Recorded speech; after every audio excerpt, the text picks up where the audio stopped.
Ya, selanjutnya masuk ke sesi tanya jawab. Silakan bagi teman-teman yang mau bertanya bisa langsung sampaikan pertanyaannya. Saya izin bertanya Bapak, mengenai yang globalisasi ini. Menurut Bapak apakah generasi muda saat ini tuh sudah menyikapi era globalisasi ini dengan baik atau belum nih Pak? Terima kasih. Kebetulan saya ini bergaulnya dengan anak-anak yang baik-baik, anak-anak yang hebat-hebat. Di KKND itu saya selalu mengundang anak-anak yang berprestasi. Banyak cerita from zero to hero, anak-anak petani yang kemudian sukses, anak-anak tukang becak tadi, anak-anak miskin yang kemudian akhirnya sukses. Jadi saya melihat apa yang terjadi dari sudut pandang tadi, iya, anak-anak muda sekarang luar biasa. Karena saya ketemu dengan anak-anak yang memanfaatkan tadi ilmu pengetahuan yang dia dapat dengan sebaik-baiknya ya. Anak-anak Indonesia tidak kalah dengan anak-anak bangsa-bangsa lain. Kita lihatlah, kemarin saya lihat juga ada satu cewek juga pidato waktu pengukuhan, waktu wisuda, keren banget gitu loh. Dan prestasinya juga menurut saya gila ya anak-anak Indonesia sekarang. Nah, itu tergantung tadi mindset seseorang ya. Saya ini kan sama Nugi itu penyanyi ya, musisi. Itu punya gerakan namanya lentera jiwa. Lentera jiwa itu sebenarnya passion. Berangkat dari tadi kegundahan, kan saya diminta bicara di kampus-kampus. Terus setiap kali pasti ada anak-anak yang menderita tadi, salah jurusan tadi. Saya bilang sama Nugi, ini sedih ya kalau anak-anak itu gini, dia nggak zaman dulu ya, sekarang sudah beda era disruption ini. Kalau dulu orang masuk ke dokteran, dia akan jadi dokter, bekerja dokter, mati pun jadi sebagai dokter. Jadi kalau dia menderita sejak awal, sampai mati dia menderita. Dia nggak suka jadi pengacara, tapi bapak ibunya maksa dia. Akhirnya dia terus jadi pengacara atau jadi hakim, atau pokoknya profesinya di bidang hukum. Dia menderita. Cerita ini saya sering angkat di KKND ya. Jadi bagaimana anak-anak yang kemudian menemukan lentera jiwanya. Lentera jiwa ini dari lagunya Nugi ya. Kalian coba ketik lentera jiwa Nugi. Sebenarnya kita bisa dengarkan ya. Karena waktu ketemu Nugi, kenapa kami berdua ke kampus-kampus, Nugi itu punya pengalaman yang sama. Dia itu sospol, tapi dia pengen jadi musisi. Dia lebih suka dunia musik. Nah, dia menderita. Sampai satu hari, dia kira-kira 3 atau 4 bulan akan diwisuda, dia dapat proyek untuk menggarap musik. Akhirnya dia milih garap musik, dia tinggalkan wisuda. Orang tuanya sedih, orang tuanya kecewa. Ya. Terus nanti ada Aditya ini namanya Adit ini Aditya siapa ini? Nah, saya lupa. Ibu bapaknya dokter, kakek neneknya dokter, tante omnya dokter, kakak-kakaknya dokter. Ini anak di Malang ini, namanya Aditya, Wahyu Aditya ya. Orang tuanya bilang, kamu masuk ke dokteran. Tapi dia bilang, aku gak kepingin jadi dokter. Karena dia dari SMA sudah pintar melukis. Nah, Wadid ini dalam penderitaannya itu dia mikir apa aku harus nurut ibuku. Semuanya dokter, bahkan supirnya dokter, pembantunya dokter, tetangganya dokter. Berlebihan ya, garing. Ini guyonan bapak-bapak di WA. Nah, dia menentang. Akhirnya dia sekolah D3 kalau nggak salah di Australia, animasi. Nah, orang tuanya pasti kecewa, marah ya. Tapi pada dasarnya orang tua itu nggak salah. Orang tua selalu ingin agar anaknya sukses, anaknya bahagia. Jadi nggak ada orang tua yang ingin anaknya susah, menderita, enggak. Ya. Sehingga sebenarnya tujuan orang tua baik, cuma karena anaknya nggak jelas maunya apa, maka terjadilah seperti itu. Atau ada orang tua yang maksa. Jadi kalian pernah nonton nggak film India? saya ini nggak suka film India, tapi kalau filmnya Amir Khan harus nonton. Amir Khan itu bikin film judulnya Three Idiots. Udah? Dia juga bikin film PK. Itu tentang orang jualan agama. Dan itu real, itu berdasarkan kisah nyata sebenarnya yang ada di masyarakat. Dia bikin Dangal. Itu kisah pegulat perempuan India yang sukses. Itu anaknya, bukan anaknya Amir Khan. Maksudnya Dangal ini adalah bapak. Jadi bapaknya ini pegulat, punya 2 anak perempuan. Dia ingin agar sebenarnya cita-citanya punya anak laki-laki untuk dilatih jadi pegulat. Gak ada, anaknya semua perempuan dan dia gak punya anak lagi. Dia sedih, kecewa gitu loh. Siapa yang mewarisin bakatku sebagai pegulat? Karena Dangal itu terkenal, pegulat terkenal. Akhirnya apa? Dia bilang, enggak kalau gitu anakku aku latih. Jadi anaknya perempuan dilatih jadi pegulat dan sukses dua-duanya. Nah itu cerita diangkat oleh Amir Khan di dalam film. Ini sebenarnya menceritakan tentang bagaimana orang tua ingin agar anaknya sukses. Nah kalau PK itu biasalah, semua agama banyak orang-orang yang jualan agama, kira-kira gitu. Tapi yang Three Idiots ini, itu sebenarnya memotret kehidupan anak-anak muda di India. Jadi pada tahun awal 80-an banyak anak muda yang bunuh diri. Kenapa bunuh diri? Mereka nggak bahagia. Kenapa nggak bahagia? Karena waktu itu di India, orang tua semua dorong anaknya untuk masuk di fakultas teknik. Belajar teknik. Kenapa? Karena teknologi di India lagi bangkit. Semua yang bekerja di dunia, bukan teknologi digital, waktu itu masih teknologi konstruksi, macam-macam. Tapi teknologi, di mana bayarannya, gajinya bagus, ya, masa depannya cemerlang. Jadi semua orang tua ingin anaknya masuk ke teknologi. Padahal di situ kan tiga sekawan ini, 3 bersahabat itu kan yang satu pengen jadi fotografer misalnya. Nah dari situ saya bilang, wah ini kenyataannya sama. Karena jangan salah ya, banyak anak-anak muda ini yang kemudian hancur masa depannya karena tidak bahagia dengan apa yang dia pelajari di kampus. Yang bunuh diri ada, tapi tidak semasif waktu di India hari itu. Nah Amir Khan mengangkat cerita anak-anak yang patah semangat, anak-anak yang punya mimpinya sendiri, punya lentera jiwanya. Nah, Nugi juga gitu, karena dia merasa aku sebenarnya pengen jadi seniman, tapi aku belajar sospol. Maka dia menciptakan lagu yang hari itu dia bilang, Bang Adi, apa? Aku sebenarnya punya lagu untuk mendukung. Bang Adi kan selalu bilang, ya dulu anak STM, tapi mimpinya pengen jadi wartawan. Berapa banyak anak-anak yang kemudian tidak bisa mewujudkan mimpinya, sementara aku bersyukur karena mampu mewujudkan mimpi yang pertama kali diinformasikan oleh ibu guru anak ini di kelas 4. Tapi berapa banyak anak-anak yang tidak bisa mewujudkan mimpinya? Banyak. Terus dia bilang, coba dengerin. Waduh, aku bilang, ini lagunya. Jadi dia juga tersesatkah aku? Terus dia bilang, pokoknya intinya dia mencari lentera jiwanya. Aku tersesat gitu loh. Pada bidang yang dia tidak happy. Kemudian kan dikasih lihat itu, si ini belajar apa jadi apa, si ini belajar apa jadi apa. Dulu, kalau kita udah masuk ke satu bidang pelajaran, studi, ya kita akan sampai mati di situ. Tapi alhamdulillah, karena teknologi yang berkembang, era disrupsi, maka sekarang kita lihat anak-anak kedokteran lulus nggak jadi dokter, tapi bikin kedai kopi, jualan kopi. Sukses. Dulu ada Bara itu yang punya program di TV dulu, gula-gula atau apa itu. Dia anak diplomat, bapaknya pengen dia jadi diplomat, belajar dia di diplomat, tapi dia akhirnya jadi koki. Dulu koki, sedih orang tuanya tahu anaknya jadi koki, sekarang kan chef. Kalau es teh 5.000, kalau ice tea 15.000.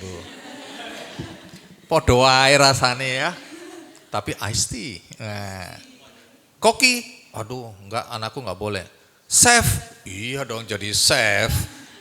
Pada baen.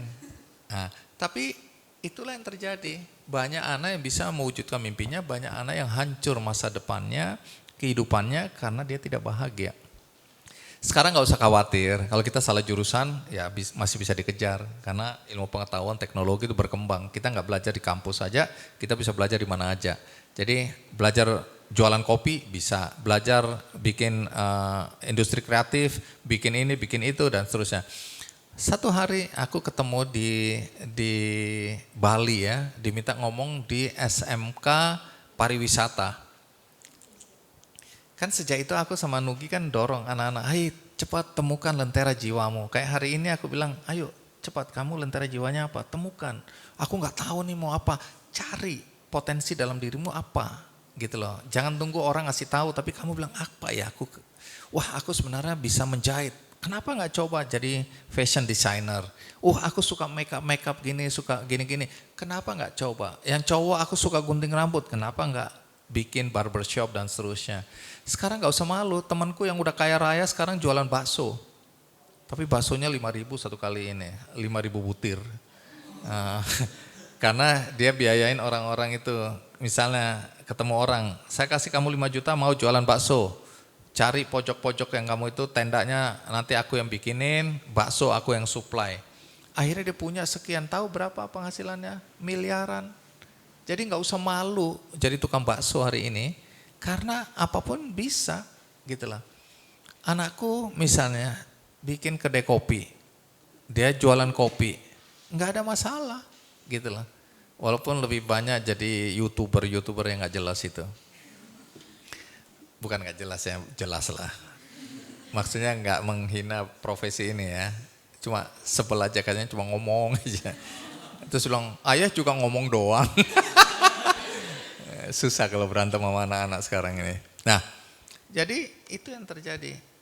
Kalau bilang apakah globalisasi ini anak-anak kita, anak-anak muda kita, sangat. Coba lihat aja misalnya ya, kalau dulu orang jualan kopi, itu kamu apa? Saya bikin warung kopi. Aduh, nggak maju nih. Tapi sekarang saya punya warung kopi. Apa namanya? Namanya Kopi Kenangan. Wow. Edward Tirta Jaya misalnya. Ini umur 27 tahun, dia diinvest 1,4 triliun. Udah pernah lihat uang sebanyak triliun, 1 triliun? Sama. Artinya seusia dia udah masuk ke Vietnam, udah bikin kopi kenangan. Aku lihat ada di pompa bensin di situ. Itu dia bersama 2 temennya. Artinya apa? Peluang pendidikan, aku lupa pendidikannya apa dia, manajemen. Tapi jualan kopi dia. Ada dokter Tirta apa segala macam itu sekarang jadi YouTuber. Dulu tukang bersih-bersih sepatu dan bisnisnya berkembang. Jadi sekarang kita mau jadi apa aja bisa. Itu intinya. Asal tadi kita belajar. Jadi globalisasi ini bagus. Sekarang aku kan punya di sini tahu ya, teman-teman, aku punya podcast namanya Ngopi Ngapak. Ngobrol pintar, ngasih dampak. Itu dengan Pak Roni dari Bank Indonesia, Kepala Perwakilan Bank Indonesia. Karena saya kan banyak bantu Bank Indonesia. Kemarin baru dari Batam juga. Saya ketemu dengan teman-teman UMKM. Nanti satu hari ya kita bicara bagaimana bisnis ya. Karena bisnis sekarang kita bisa mulai ketika kita masih usia SMA. Tadi kan aku bilang, aku diminta bicara di depan anak SMK pariwisata di Bali. Terus aku iseng aja, aku bilang, siapa ya di sini sudah mulai punya usaha? Ternyata ada 6 orang angkat tangan gitu. Terus aku saya pilih anak perempuan kecil-kecil aja anaknya, kan lucu gitu. Aku bilang, coba maju ke depan, apa bisnismu? Saya sekarang jualan kembang di dalam kaleng. Apa ini? Maksudnya apa? Iya, jadi di Instagramnya dikasih lihat, jadi dimulai dari apa? Dari mencuri bunga tetangga. Bukan bunga, kaktus. Aku bilang, kamu jual apa? Jadi dia bikin kaktus di dalam ember kecil, ada tulisannya happy birthday, tulisan-tulisan yang keren-keren gitu, I love you, be mine, gitu-gitulah. Terus aku bilang, kenapa? Iya, dari mana idenya? Jadi dia lihat kaktus gitu. Memang dia buka-buka kan di luar negeri ada itu. Pertama dia bikin dari kaleng bekas. Kaleng bekas itu dicat, gambar, bagus-bagus, terus dia curi kaktusnya tetangga ditancepin gitu, hidup. Terus dia tawarin di Instagramnya, siapa mau beli 5.000. Wih, banyak yang minta.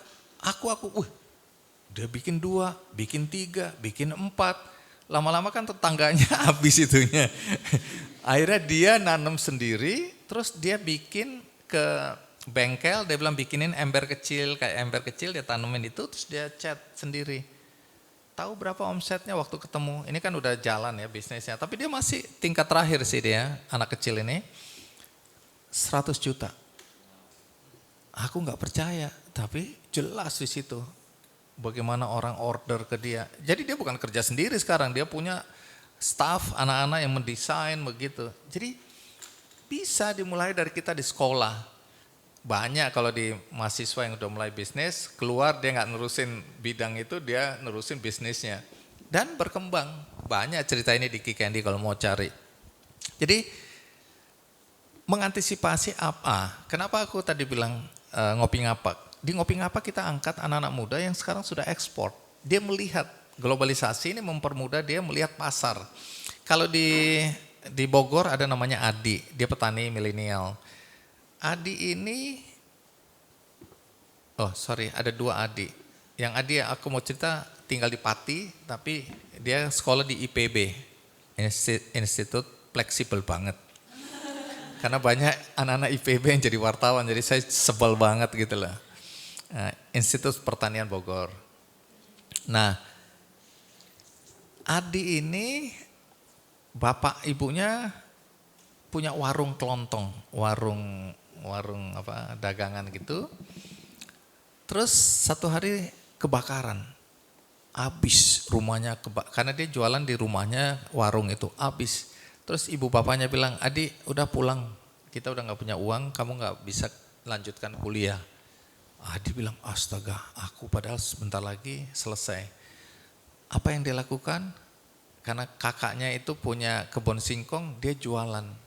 Jadi dia ambil singkong dari kakaknya, dia sewa gerobak, dia jualan di pinggir jalan. Laku dari 1 gerobak, 2 gerobak, 3 gerobak, pas 5 gerobak tertibkan oleh Satpol PP. Diangkut semua, habis modalnya. Dia bilang, aduh, apa yang dia lakukan? Akhirnya dia bilang sama kakaknya, udah aku ikut kakaknya aja lah tanam singkong. Jadi dia jadi petani.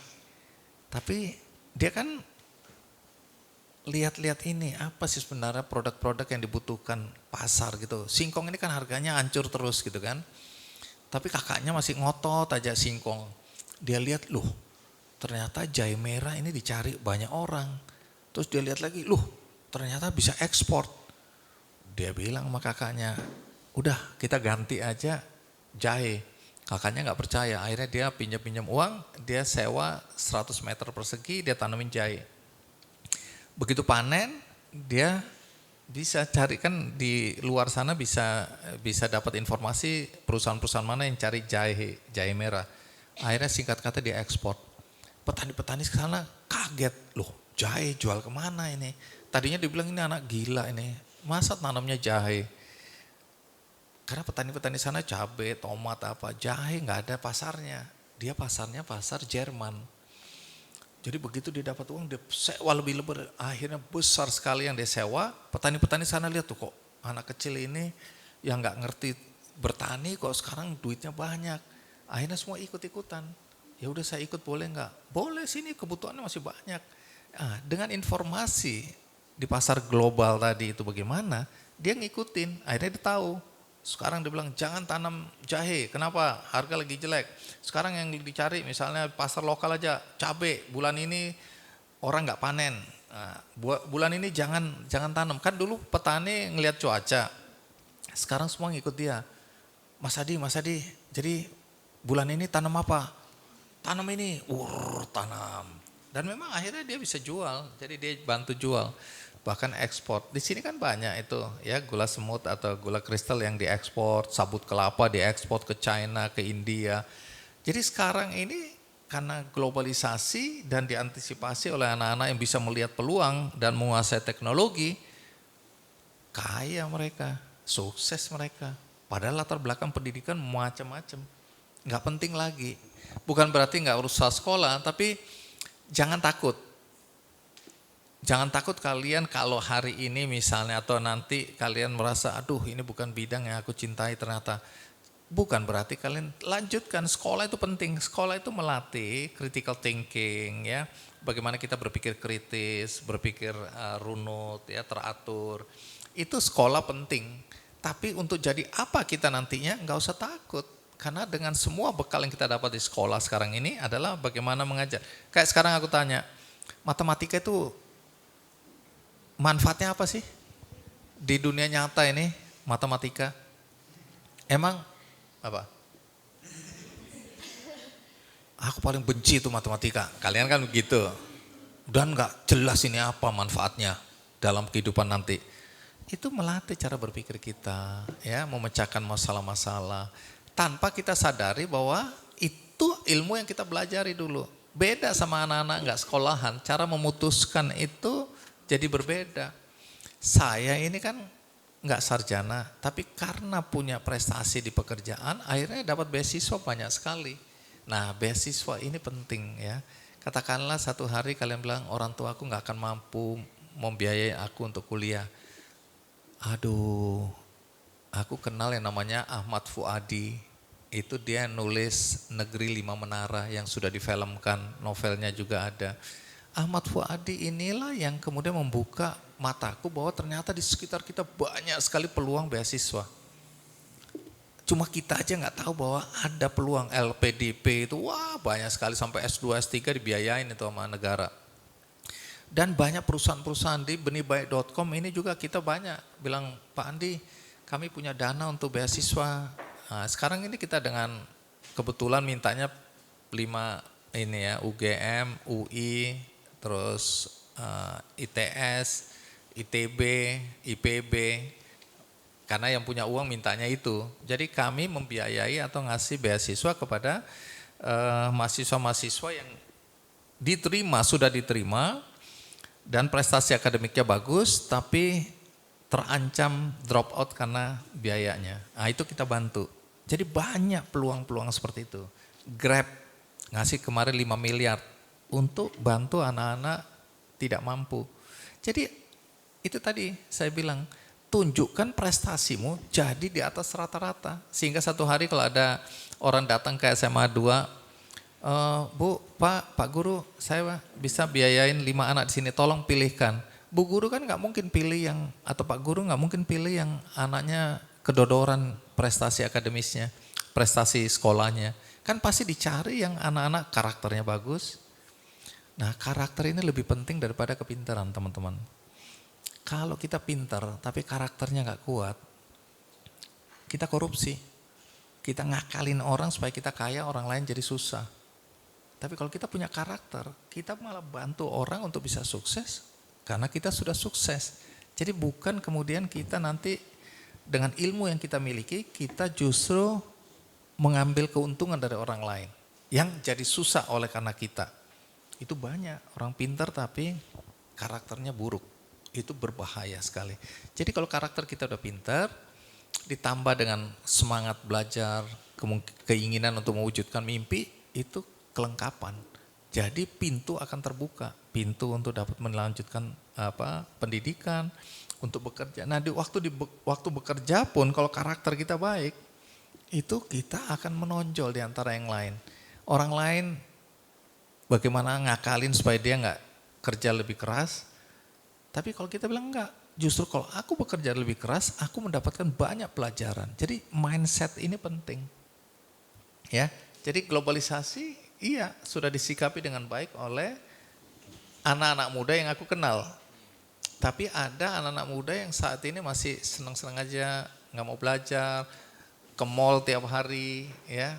Waktunya terbuang percuma untuk kumpul-kumpul, untuk kumpul-kumpul baik. Tapi kita harus mengatur, memanage waktu kita dengan baik. Melawan diri sendiri itu adalah satu hal yang sulit. Antara godaan aku mau menyelesaikan PR-ku atau pekerjaanku atau apapun ya, tugas-tugas, dibandingkan dengan ada teman datang, si itu Cakakan atau siapa gitu lagi manggung, isi itu Sheila on Seven lagi ada di situ, yuk nonton yuk, aku punya tiketnya, atau yuk, godaan itu kenceng itu. Kita bilang, ya udah ini sebentar lah, nanti aku kerjakan, aku nonton. Begitu pulang udah capek, udah nggak bisa ngerjain ini. Jadi kita nggak bisa memilih prioritas dalam hidup kita. Apalagi anak-anak yang dari Papua, kalian udah di Jawa. Ini saya suka marah sama teman-teman saya yang Papua. Mereka itu udah sekolah di Jawa, pacaran sama anak-anak Jawa, mau Manado kayak mau itu, kawin sama orang-orang di luar mereka, Papua, nggak kembali. Jadi banyak anak-anak Papua yang pinter-pinter nggak kembali untuk membangun Papua. Ada juga alasan bilang, ya saya udah pinter, begitu ke Papua nggak ada pekerjaan yang cocok.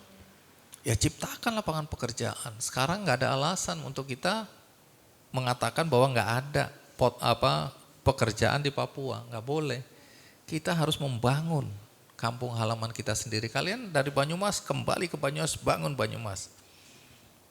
Jadi itu sebenarnya yang harus tertanam dalam diri kita. Kita dibesarkan di sini, kita boleh melanglang ke dunia, kita mau jadi warga negara global, tapi kita juga harus memperhatikan adik-adik kita yang nggak punya kesempatan seperti kita, bagaimana kita kasih kesempatan. Jadi bukan untuk diri kalian, kebetulan kalian punya kesempatan itu. Hari ini misalnya, saya merasa Tuhan luar biasa, kasih saya kesempatan bisa seperti sekarang. Kenapa saya nggak kembalikan? Jadi ini teman-teman saya bikin, ini memang kalau hari biasa saya bikin seperti kafe, untuk tempat pelatihan barista. Jadi saya udah beli mesin kopi, uang saya sendiri, karena saya pikir ini anak-anak banyak yang sebenarnya kalau dikasih keterampilan, terutama untuk anak-anak pesantren ini. Karena di pesantren sini kan ada NH ya, Nurul Huda. Nurul Huda ini saya ketemu sama kiai-kiainya nih, ya Gus Abror, Gus Imam, Gus Ajir. Saya bilang ini anak-anak ini kalau udah selesai dari sini mau kemana? Wah, selamat berjuang. Maksudnya apa? Bang, anak-anak yang ada di pondok pesantren ini gak semuanya datang untuk mau belajar agama. Loh, maksudnya? Orang tuanya lebih banyak nitipin supaya bisa makan aja. Karena kebanyakan dari orang tuanya adalah orang tua yang miskin. Jadi dia titip anaknya supaya bisa makan, tumbuh dan seterusnya. Oh, artinya gak semua pengen jadi kiai, gak semua pengen jadi guru agama, jadi ustadz itu. Enggak. Oh kalau gitu kita harus bantu mereka. Waktu itu saya mau bikin SMK, sudah minta waktu itu menterinya saya telepon, Pak Nuh, saya mau bikin SMK, siap. Pokoknya kita dukung, Mas Andi bikin. Wah dari Semarang udah diperintahkan, Pak Andi saya diperintahkan oleh menteri untuk bantu Pak Andi. Iya saya mau bikin ini, udah Pak Andi tenang kita bantu. Nah, aku bilang katanya susah, enggak pokoknya Pak Andi kita bantu. Datang ke sini, wah yang nggak bisa itu Pak Andi itu luas lahan, luas bangunan itu nggak memenuhi syarat karena udah jadi asrama jadi ini kan. Saya bilang Gus, kalau gitu kita nggak usah bikin sekolah, kita langsung bikin tempat untuk praktek. Lahirlah Nyamplungan, Enhamat, Dom-Doman, terus barbershop, Ringin. Sekarang baru saja kita bikin bengkel motor namanya Happy Motor. Sebentar lagi saya mau bikin untuk yang cewek-cewek merias muslimat. Terus kemudian desain fashion designer untuk baju-baju muslimat. Saya mau latih yang perempuan-perempuan gitu loh. Karena saya belajar di Kudus. Di Kudus itu saya kaget-kaget nih datang ke pondok pesantren. Terus ada kayak catwalk itu tempat untuk jalan Pragawati itu kan, model. Ada lampu-lampu gitu, saya bilang ini mau apa gitu kan. Pak Andi kami persilakan duduk, ini kami mau fashion show. Saya lihat, wih, tiba-tiba lampu nyala, cek, musik nyala, musik bunyi gitu. Terus si ini model-modelnya melenggak-lenggok pakai hak tinggi, pakai baju muslimah keren-keren, cantik-cantik. Tak lihat-lihat lah. Terus kiainya bisik, ini Pak Andi, ini anaknya petani ini. Ini anaknya yang punya warung kecil di pojok situ. Pokoknya anak-anak miskin di situ. Saya bilang yang benar. keren-keren kayak gini, nggak kalah dengan di Jakarta model ini. Iya Pak Andi, karena kan mereka belajar make up juga. Oh, maksudnya ada Pak Andi, nanti saya ajak lihat ya. Aku bilang, Pak Kiai, emang boleh nih gini-gini di pondok pesantren? Lah ini kan baju muslimat Pak. Oh iya juga. Menang di Jepang, menang di Hong Kong, desain. Begitu saya datang, saya lihat mereka pakai komputer. Jadi desainnya pakai komputer. Dan datang ke tempat mereka make up, aduh, memang dibantu oleh Jarum. Itu namanya pakai laser, mereka pakai baju putih gitu, nggak kalah sama klinik-klinik kecantikan yang dikenal di kota-kota besar. Jago-jago mereka, ngilangin hitam flek, mereka udah bisa merias, pengantin merias ini merias itu, alatnya canggih-canggih. Saya ke pesantren yang lain lagi, baristanya keren-keren. Saya minta minum kopi dibikinin, kaget saya, enak banget. Jadi saya bilang, oh satu hari saya akan bikin. Nah ini saya mau bikin ini. Jadi mudah-mudahan nanti siapapun, kalau kalian nanti satu hari mau belajar, silakan. Ini memang belum mulai, ini baru jadi, mesinnya saya baru bikin. Bukan cuma itu sebenarnya, saya mau melatih, ini kan kerjasama dengan Marta Tilar, merias wajah gitu loh. Terus nanti desain fashionnya nanti saya cari teman yang pintar desain fashion. Tapi bukan desain biasa, saya mau pakai komputer. Saya datang ke salah satu SMK yang dibantu oleh Jarum juga. Bayangin, sama anak-anak petani, anak tukang beca, anaknya security, anaknya ini. Itu udah bikin animasi yang dipesan oleh Hollywood. Saya kaget, cuma nggak boleh ngomong Pak Andi, kenapa? Kita dapat subnya. Jadi yang dipesan dari Jakarta perusahaan besar subkan ke mereka. Bikin animasi, bahkan Pak Andi nonton film animasi apa gitu. Saya bilang, wah saya nggak nonton. Pokoknya yang kayak apa ini?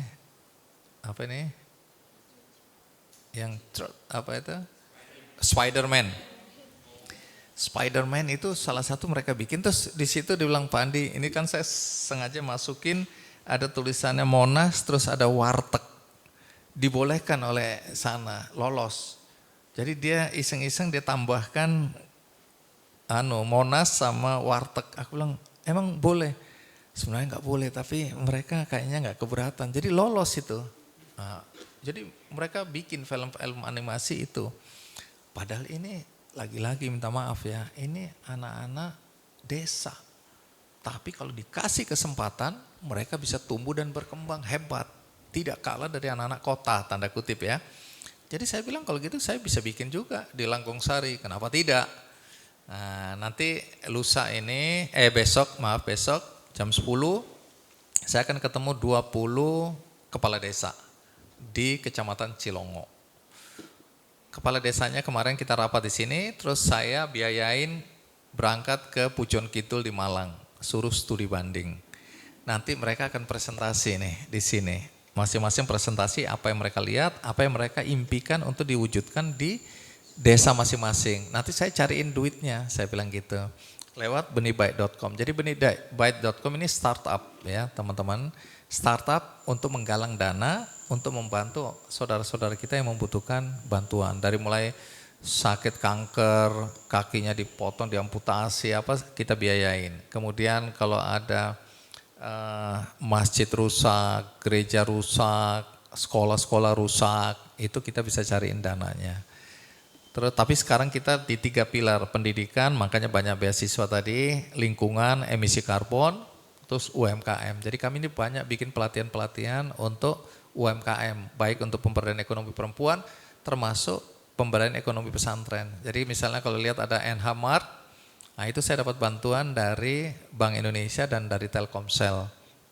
Kemarin Pak Bupati, waktu saya pertama kali datang Pak Bupati juga bilang, Pak Mas Andi, saya itu pengen sekali ada revitalisasi Banyumas Kota Lama. Saya bilang, iya, terus saya nggak punya biayanya, Pak Andi bisa cariin nggak? Saya bilang oke, saya coba cari ya.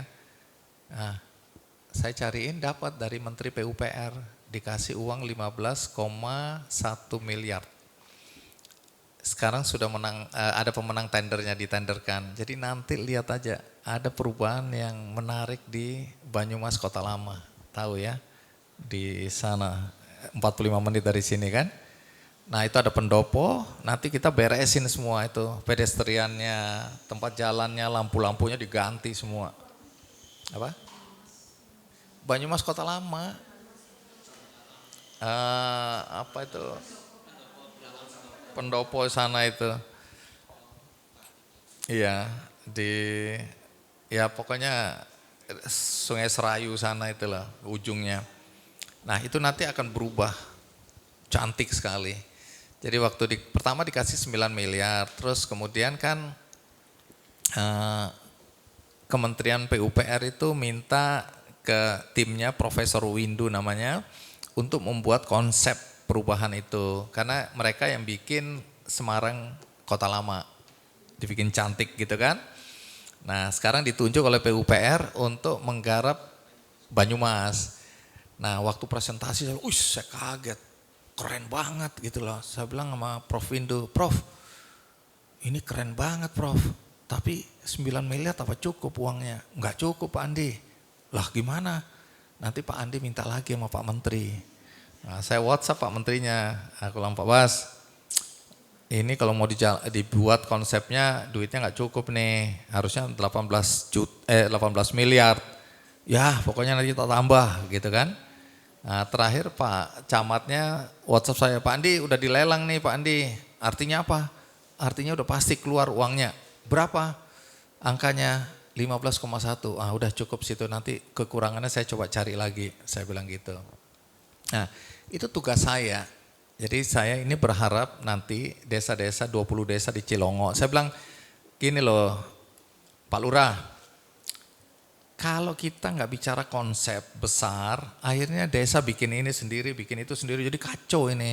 Yang ini bikin kebon duren, sini kebon duren, itu kebon duren, akhirnya belenek orang. Kalau ini kita bikin, ini kekuatannya kuliner, ini kekuatannya alam, ada danau, ada curug, ada duren, ada mungkin alpukat, ada atraksi kesenian. Sehingga kalau orang datang ke desa kita, ke sini, dari sini mereka ke misalnya nih ke apa itu danau apa, terus nanti habis itu turun lagi, terus nanti makannya di Nyamplungan gitu, terus nanti mungkin diskusi sama saya di sini. Jadi kita bikin ekosistemnya supaya semua orang yang datang ke sini, desa ini dapat, desa itu dapat, nggak berantem. Nah, jadi nggak boleh sendiri-sendiri. Nah kemarin ada desa Kepuncen apa? Pekuncen, yang dekat-dekat sini kan, yang sekarang ada kok dibikin kolam, terus ada apa? Pekumben. Bukan.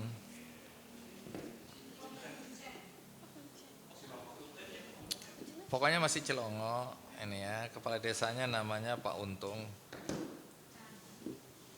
Bukan candi di sini.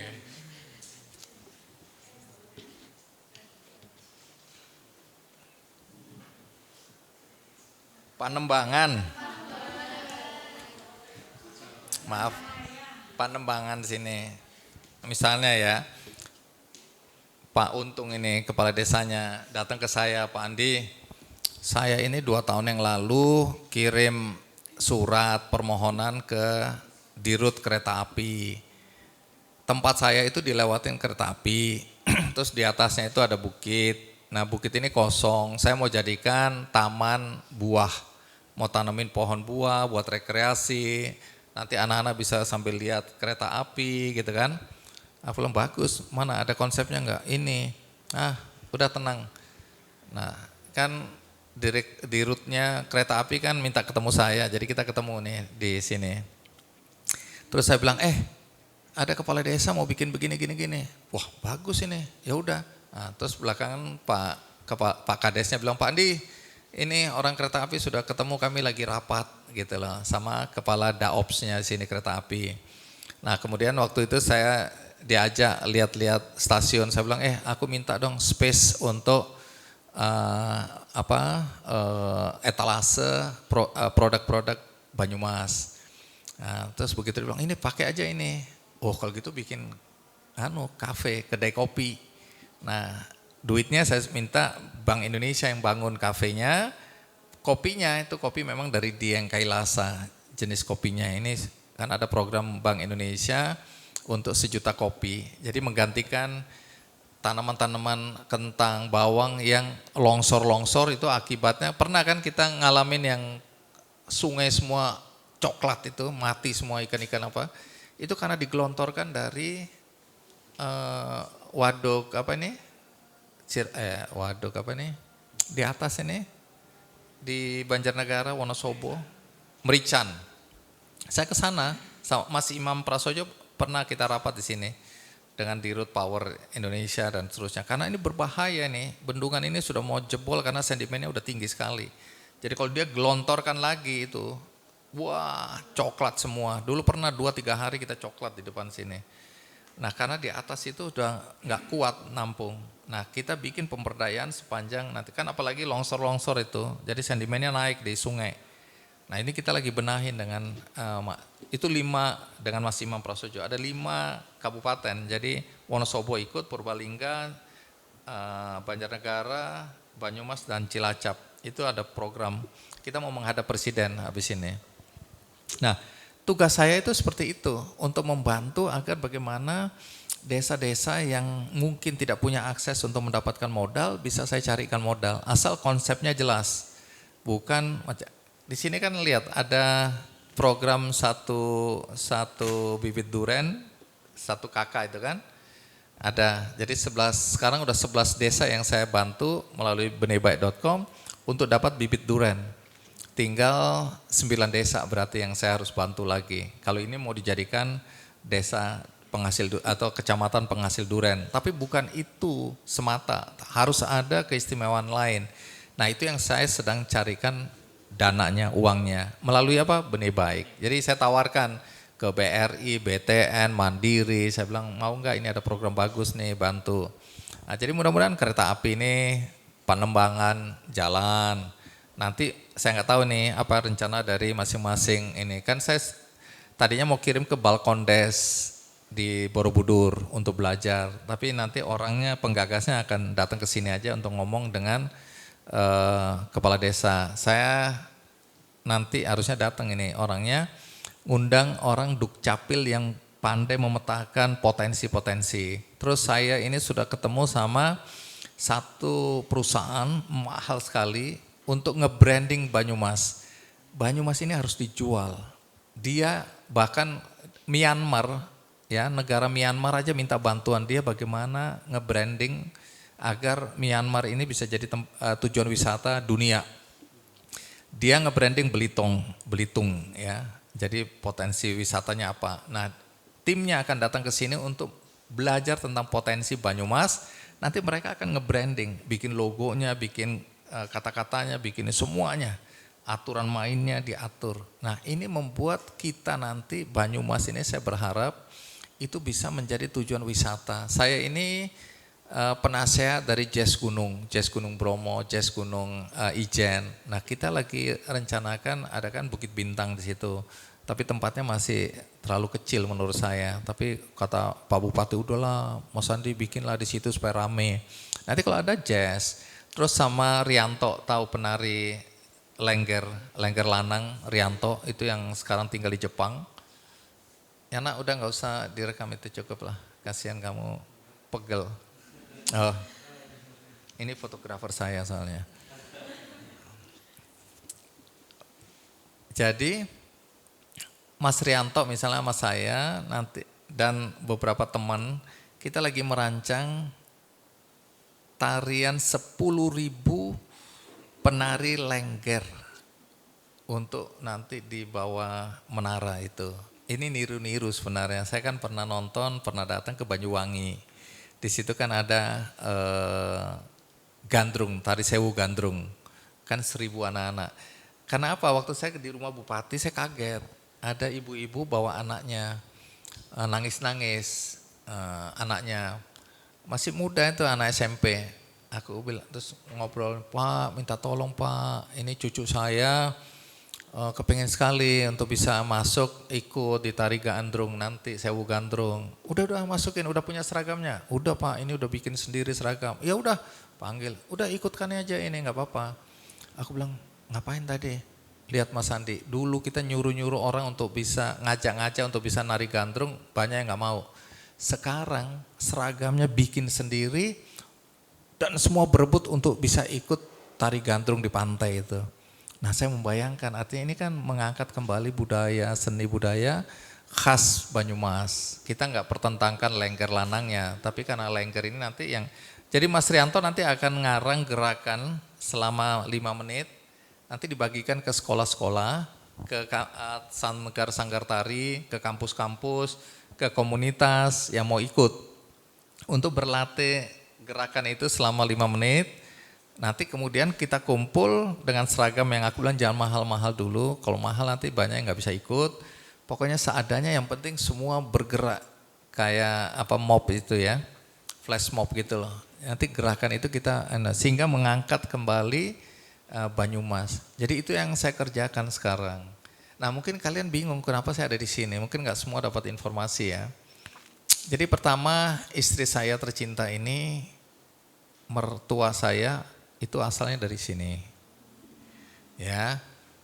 13 tahun yang lalu nyekar neneknya istri saya. Jadi bapaknya ibunya bapak mertua saya. Waktu sampai di sini di kota ya, saya bilang sama istri saya, ini kota tempat kita pensiun nanti. Istri saya bilang enggak ada ya. Kalau pensiun udah di rumah yang sekarang di BSD ya, di Tangerang sana, karena ini rumah saya, ini Eka Hospital, rumah sakit. Kata istri saya, kalau mau pensiun harus dekat-dekat rumah sakit. Supaya kalau saya batuk-batuk nggak ada yang nganter, saya jalan kaki masuk ICU gitu. Dia bilang janganlah, ini. Aku bilang enggak. 3 tahun kemudian, jadi kira-kira 10 tahun yang lalu, saya ketemu kepala desa Langgong Sari. Dia lagi dapat penghargaan dari OJK, Otoritas Jasa Keuangan. Saya yang mandu acara. Saya tanya, Pak Kades, desanya di mana? Langgong Sari Pak Andi. Langgong Sari itu berapa jauh dari Purwokerto?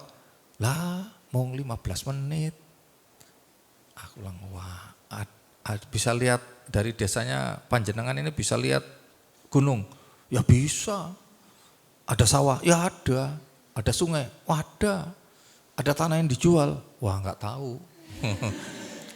Pak Andi kesana aja. Nah waktu itu kan saya kesini, ini masih wah tempat buang sampah, buangin macam-macam. Saya kesini saya lihat, waduh ini kok kayaknya cocok ini saya, hatinya jatuh. Padahal kami ini sudah punya rumah di Jogja, rumahnya gede, bagus. Tapi hati saya nggak ada di situ, Jogja ini.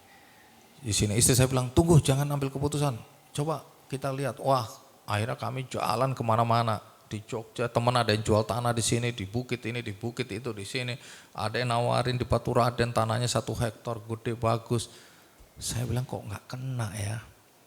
Akhirnya saya bilang sama istri saya, enggak, udah cocok sini. Akhirnya beli. Nah, 3 tahun kemudian baru kami tempati. Jadi saya sebenarnya udah, 3 tahun. Udah diberes-beresin dulu, bayar, beresin itu, ditinggal dulu. Baru 3,5 tahun atau 4 tahun yang lalu dibangun dan kemudian saya tinggalin. Gitu ceritanya. Satu pertanyaan jawabannya 2 jam. Jadi benar-benar jam 11 malam kita bubar ini. Jam 3 nanti saya ketemu, udah jam 12 ya. Jam 3 nanti ada komunitas anak-anak pegiat aktivis kekerasan pada anak. Kan Bu Menteri kemarin nginep di rumah saya sini kan. Waktu dia bilang, aku mau ke rumahmu dong, nginep di sana. Oke, tapi kalau nginep begitu aja kan sayang, lebih baik kita diskusi kayak gini. Jadi panggil tuh dari Jakarta ada, dari Semarang ada, gitu-gitu kita diskusi mengenai kekerasan pada anak. Anak di bawah umur yang berhadapan dengan hukum, kira-kira begitu. Nah kemudian ada teman-teman waktu saya ke SMA mana waktu itu yang ada anak, maaf ya, anaknya diperkosa itu. Nah saya ke sana sama Bu Menteri, terus ketemu sama anak-anak ini komunitas anak muda yang pegiat anak apa itu? Forum Anak Banyumas. Nah, itu nanti ketemu ada 30 anak atau 40 anak nanti sore jam 3 datang. Oh, kamu jam berapa nanti? Kamu ikutan enggak? Oh. Oh iya, nanti jam 3 sore. Terus besok pagi dengan Pak Lurah, 20 lurah. Nah, saya nanti senang ketemu anak-anak muda seperti ini karena menurut saya dulu saya di Papua itu tidak dapat kesempatan untuk meningkatkan kemampuan diri saya. Nah, saya nggak mau anak-anak di desa-desa, anak-anak di daerah-daerah juga merasakan apa yang saya rasakan. Nggak punya akses untuk bisa mendapatkan informasi, mendapatkan kesempatan, nggak boleh. Anak Indonesia tidak boleh susah seperti saya, kira-kira begitu. Tentu tidak mampu saya untuk mencapai semua. Tapi ini bukan di sini saja saya ngurusin ya. Saya ngurusin hampir di seluruh Indonesia. Jadi kalau bicara apa yang saya lakukan, bukan semata-mata karena saya tinggal di sini saya ngurusin Banyumas, tapi dimanapun juga banyak urusan saya. Jadi saya lari. Ini nanti akan ke IKN saya. Ada satu desa kesulitan air. Nah, saya sudah cari dananya dapat dari Pupuk Kaltim. Saya akan ke sana itu tanggal 3 dan sampai 5 untuk bantu pipanisasi. Jadi ambil air untuk ke rumah-rumah dan sekolah. Kita mau pindahin satu sekolah yang terlalu tinggi, anak-anak kasihan kesananya susah dan airnya susah. Desanya memang agak unik, namanya Pemaluan. Saya pertama kali dengar apa? Pemaluan, Pak Andi. Oh, Pemaluan. Itu di daerah IKN. Jadi saya ke Kalimantan ini nanti. Jadi urusan saya itu ke Kalimantan, Aceh, Papua, macam-macam. Di Papua terakhir ngurusin bagaimana perburuan burung cendrawasih.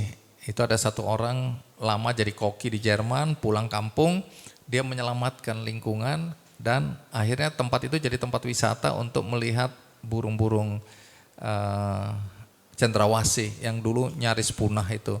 Zaman saya dulu kecil itu orang dengan mudahnya bawa burung cendrawasih itu dibungkus koran aja yang sudah di air keras. Sampai di Jawa baru dikasih di kaca, dibentuk gitu. Dulu saya nggak sadar bahwa itu masif. Jadi semua orang yang bertugas dari Jawa, dari mana-mana datang ke Papua, pulangnya pasti bawa seperti itu, panah, kampak batu, noken, bawa burung-burung yang dilindungi. Hampir punah itu. Jadi nyaris punah. Nah, itu yang sekarang dijaga, dilindungi oleh kesadaran kita untuk menjaga lingkungan. Kayaknya itu jawaban saya.